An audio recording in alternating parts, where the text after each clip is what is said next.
have a real gift, artists, for believing that like, oh, this is the one. This is the moment where everyone is gonna know that I don't know what I'm doing. And now I guess I have to find another career or whatever. Being a professional artist is about confronting fear, right? Because it's our jobs to go where we are not safe. Is your hair naturally red? Yeah. No one's hair is this color. Every time you write a book, you have to start that process over again because you never learn how to write a book. You learn how to write the book you're writing. And it's okay to be scared. It's just not okay to let that fear stop you. Attempt not to say anything stupid. No promises. Kelly Sue is one of the most important people in modern day comics. She essentially invented the character that is now the key cornerstone of the entire Marvel Cinematic Universe. She completely revived Captain Marvel and just transformed where she fit into the entire pantheon of superheroes. The industry would not be as open to women as it is now. We would not have made the progress that we had made without her efforts. I think mainstream comics is incredibly lucky to have her.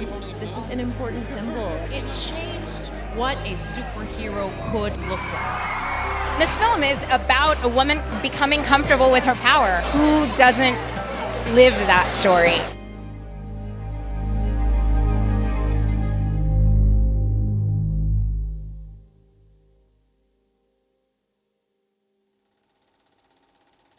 I was born in Columbus, Ohio, at the University Hospital there.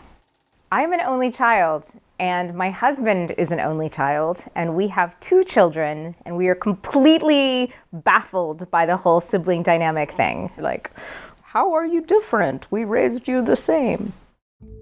My dad was career Air Force. He was a Russian linguist in the Air Force when I was very young. He was a hobbyist civilian pilot. Air shows and model planes and remote control planes have all been a part of my life for as long as I can remember, and very specific to my relationship with my dad. We moved around about every 2 years until my folks divorced when I was 12. I did grow up on Air Force bases. The Stars and Stripes bookstore on base would have a really phenomenal collection of comics. I figured out pretty quickly that GIs that were about to go home would sell their comics at swap meets on Saturdays, and then I could get more value for my allowance by buying my comics there. Wonder Woman was big for me. There was a run of Batman with a particular villainess that I was fond of. Her name was Nocturna. She was very goth. I read tons of those Richie Rich digests. I remember somehow being hit with the idea that there's messaging, not just, moving pretty colors around the page. I don't remember as a kid thinking, I'm gonna be a comic writer. It didn't occur to me that somebody made them.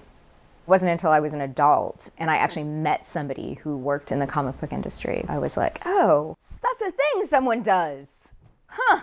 I wanted to work in the theater. That was my goal. I started in theater actually in 7th grade. And I did that in high school, college, and then post-college in New York as well. And I understood that I was not likely to make a lot of money doing that. But then I lived in New York City, and New York City was real expensive. Basically, I would take all the jobs. It was like, can you do the yes? Yes, I can. Is there pay for that? Then yes, I can do that thing. Comics was a hobby I enjoyed.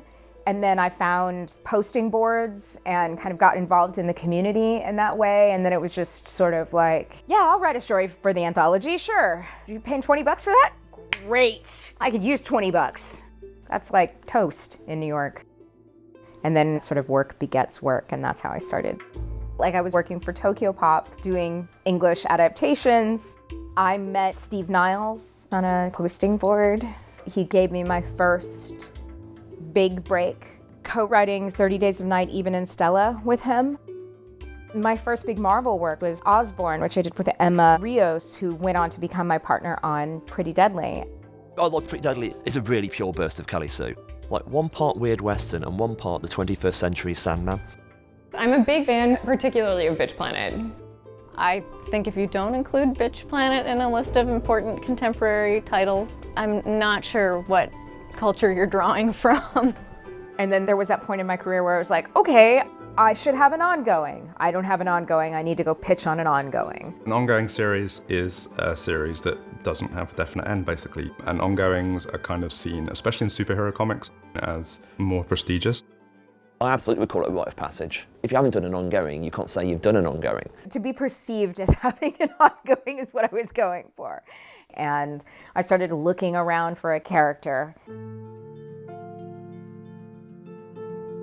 Ms. Marvel was introduced to the Marvel Universe as the character of Carol Danvers and was not originally superpowered, and became superpowered as part of a well-intentioned recognition on the part of Marvel at that time that they needed more obvious empowered women in the stories in response to what we would now call second wave feminism. She was editor of Woman magazine. She was constantly getting into spats with J. Jonah Jameson over gender parity issues.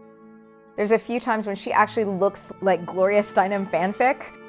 But in the end, I think the commercial logic totally outweighed the political logic. In the 1980s, comics underwent a shift. Female characters were getting more attention, but the industry was still very sexist. The 1980s version of the Danvers costume was not targeted at young girls. It was definitely targeted towards a male teenage audience. A black leotard with a big yellow lightning bolt. She had a red sash, big thigh-high boots that I don't really know how she moved around in. So then over the years, there was some stuff that happened with her, in particular the events of Avengers 200. The plot of Avengers 200 is extraordinarily convoluted. Carol essentially gives birth to her own rapist. It's really gross, awful stuff. It's not just profoundly offensive, it's completely bonkers. A number of male creators don't seem to have recognized the consequences of what they were doing to one of the very few radically empowered women in the Marvel Universe. And then a lot of people, I think, didn't know what to do with her after that. At that point in the comics, Carol Danvers was an alcoholic, had been abused, and was not being treated at all like a serious superhero. Because so much of what we value about a woman is as a sex object, that she was sullied in this way, became this mark on the character that, you know, obviously she could never move on from. 1 in 4 women experiences a sexual assault of some kind in their life, and we're not ruined by it. I don't want to diminish it, but we're strong as fuck. We get up and we move on and we heal. I think Kelly Sue wanted to embrace Carol Danvers because she associated with the weight of what Danvers had been through and wanted to restore this character. Yeah, I was super drinky.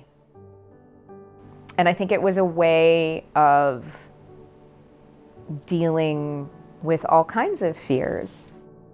I always feel like an imposter or a liar or unworthy or something, because I know there are so many people who work so hard to get into comics and it is their dream, and I kind of feel like I fell into it. But if I continued to drink and use drugs in the way that I was, that would in fact kill me by accident or design. My friend Mike took me to my first meeting. At this meeting, the woman who was speaking was a model, could not have been more different from me, except that when she told her story of who she was and what she feared and her relationship with alcohol and how her life had become unmanageable, it was like hearing someone speaking in my voice.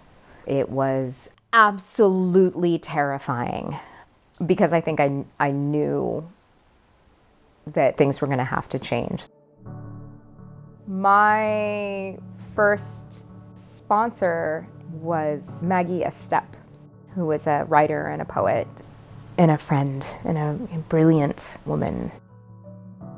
I had the notion that I would not be able to create without using in some way or other. And Maggie's way of communicating it to me was, addicts have a tendency to sort of think that we are like the piece of shit at the center of the universe, with both incredibly high self-esteem and incredibly low self-esteem. And that inversion is wildly unhealthy. Like at some point around the third issue of Pretty Deadly, I got real stuck.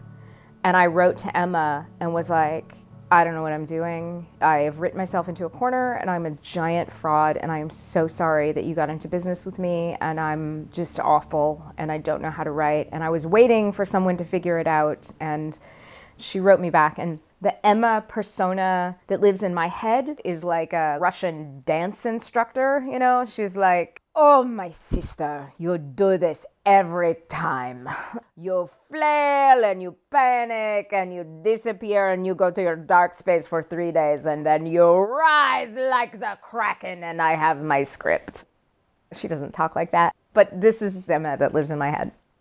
But the thing about it that was such an incredible gift was she contextualized it for me to understand part of my process is to get lost. Part of my process is to lose my way. Part of my process is to panic.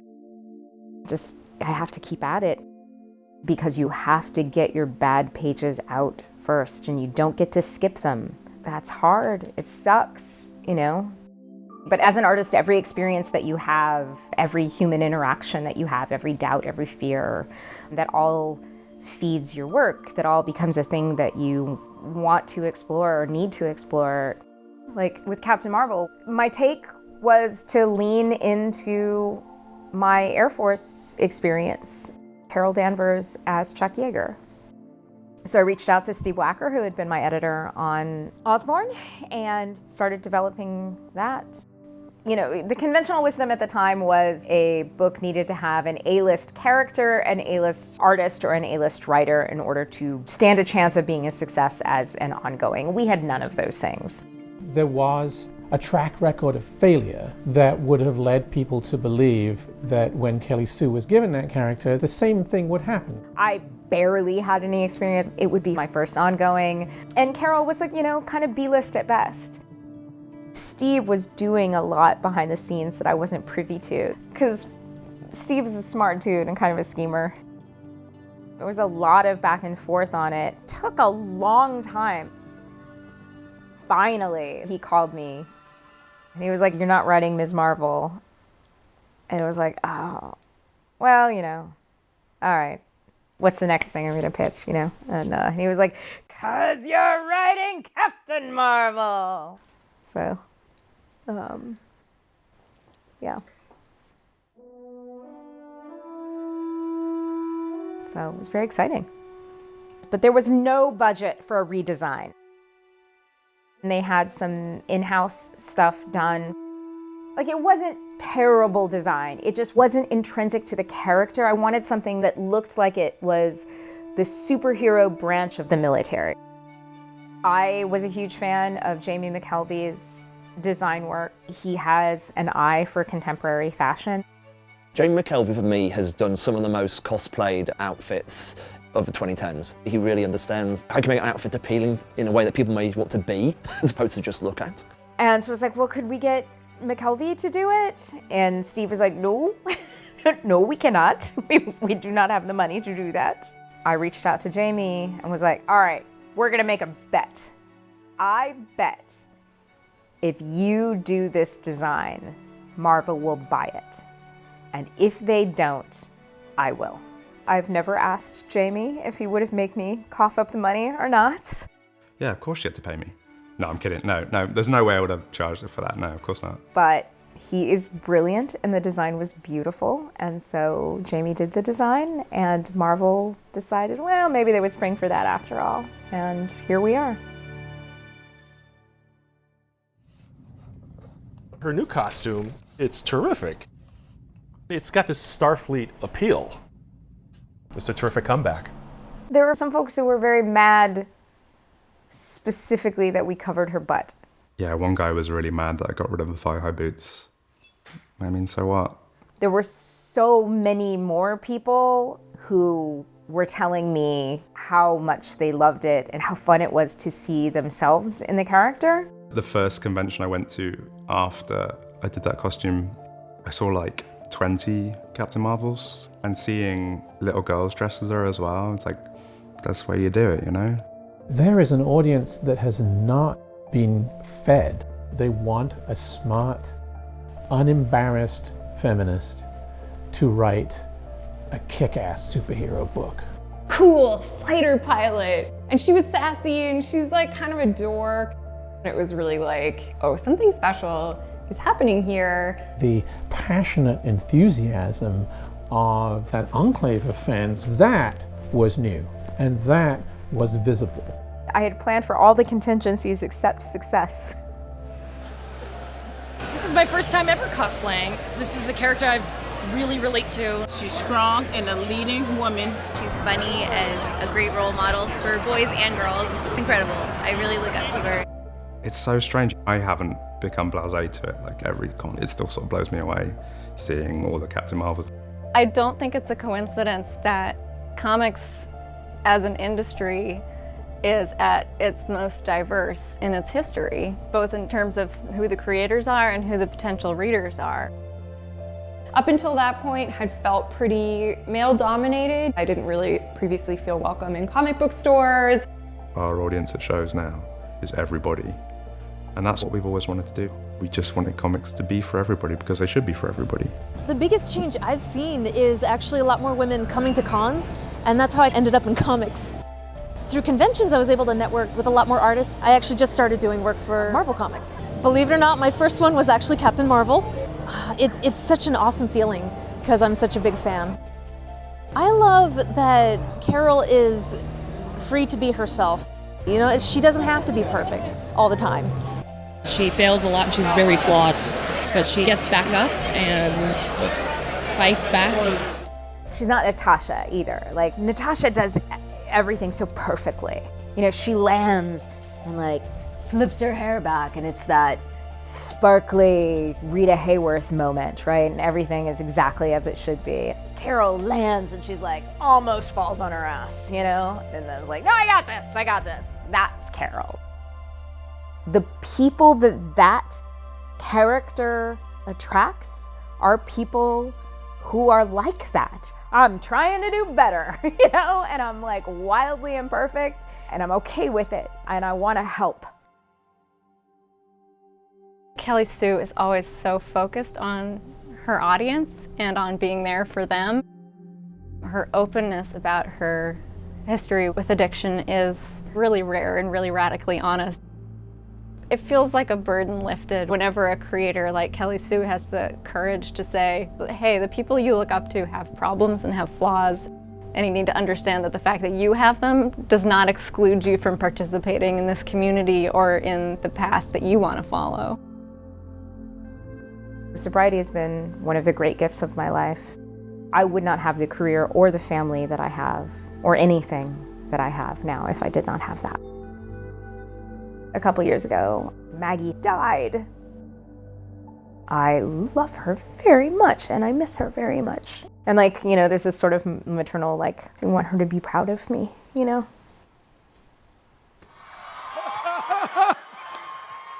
Hang on. You know what we should do? If we're actually going to do a big Marvel family photo, we should introduce the newest member of the Marvel family. The newest person joining us, Captain Marvel herself, Brie Larson.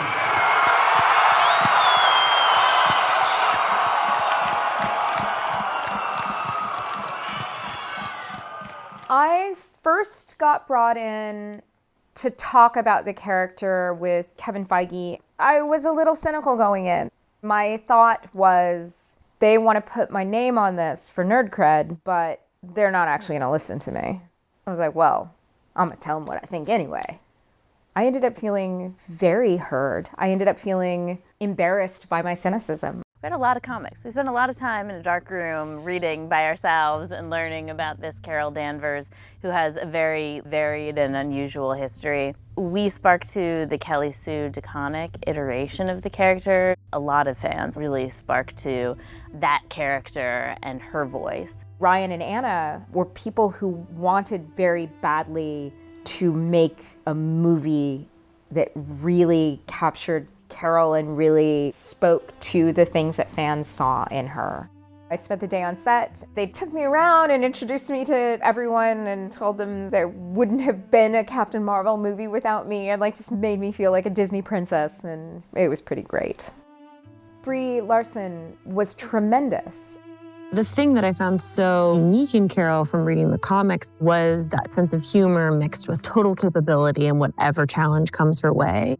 I have to admit that talking with her was so surreal. She pushed this forward, we wouldn't be here without her. But I was having that thing happen where I was pretty emotionally detached because I had this sort of they're gonna fuck it up. Don't get too invested in this because, Hollywood has no courage and it's just gonna be what it is. I didn't even realize the trailer had come out, and Matt pulled it up and was like, hey, the Captain Marvel trailer, and I was like, ugh. We watched it over breakfast, and T was right there with me, and she was riveted, and I got goosebumps in that montage of the little girls getting up. There was something in that moment that was very powerful for me. That's the moment that that's her Carol. That's the character that she wrote, and there's that connection between the two of them. It was the first time I realized this is going to be an emotional thing for me and not just part of my job. And then I went to a screening to give notes. I'd read it multiple times. I'd read it in many different iterations. That first screening I was like, oh, I'm not objective at all. I have no idea if these notes are any good. I've cried 4 times and I'm not even a crier. My kids knew I was working on the movie. The only thing that we kept from the kids was we did not tell them about the cameo. So that was the big surprise. My son was like, that's my mom. That was like, oh, baby. I now have to sell you to the circus because I've peaked as a mother. The moment when she changes the color of her costume, so it's the Captain Marvel costume, and the whole theater applauding and cheering. That was amazing, just totally shivering. I made $1 billion, but it made $1 billion because they weren't just chasing a buck.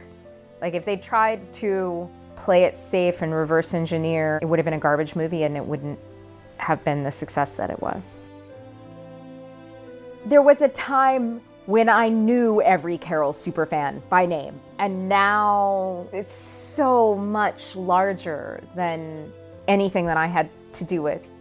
The Flurkin thing, right? Oh no, it's got a pocket dimension and it's a cat with tentacles. It'll be great. And now there's a toy. At Target, you push the button and the tentacles come out. I made that up in Brian Bendis's kitchen.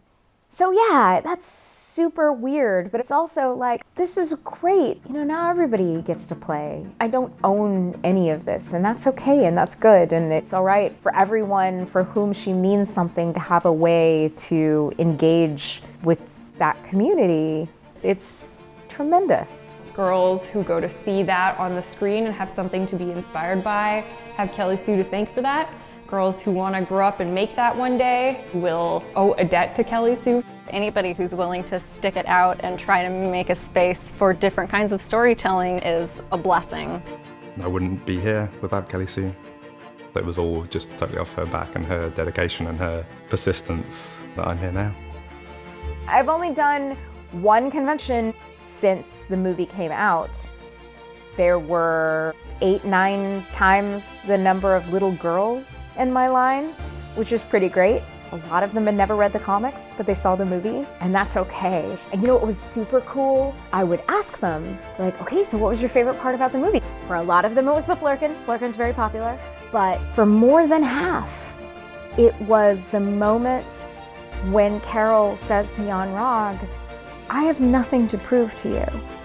I would ask, why was that moment so powerful to you? And they'd say, because he was trying to make her into something she was not, or he was trying to control her. They already understood that experience. And it was like, oh my God, this matters. Like culturally, this matters.